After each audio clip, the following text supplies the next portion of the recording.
Hello all, இன்னைக்கு வீடியோவில் செம்பருத்தி இலையோட பெனிஃபிட்ஸ் பார்க்கலாம். நான் இன்னைக்கு அடுக்கு செம்பருத்தி இலை எடுத்துக்கிறேன். ஒத்த செம்பருத்தி, அடுக்கு செம்பருத்தின்னு எந்த இலை வேணாலும் எடுத்துக்கலாம். என்னை பொறுத்த வரைக்கும் ஹேர் க்ரோத் அப்படின்னாலே அது செம்பருத்தி இலை தான். கெமிக்கல் கலக்கிற ஷாம்புக்களை விட இயற்கையாகவே ஹேருக்கு ஷாம்பு எப்படி ரெடி பண்ணலான்னு வாங்க பார்க்கலாம்.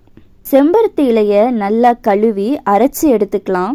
செம்பருத்தி இலையில் விட்டமின் சி அதிகமாக இருக்கனால அது தலைமுடி கொட்டாமல் கருப்பாக அடர்த்தியாக நீளமாக இளநரை வராமல் பார்த்துக்கும்.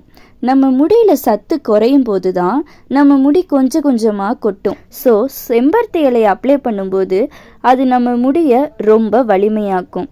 தலைமுடியோட அடிப்பாகும், அதாவது ஸ்கேல்ப் இன்ஃபெக்ஷன், ஸ்கேல்ப் சோரியாசிஸ், பொடுகு தொல்லைன்னு எல்லாமே வராமல் பார்த்துக்கும்.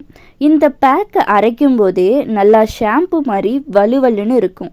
அதை நம்ம ஹேருக்கு அப்ளை பண்ணும்போது ஹேருக்கு சில்கினஸை கொடுக்கும். மெயினாக செம்பருத்தி இலையை ஹேருக்கு அப்ளை பண்ணும்போது முடி சிக்கே விழாது.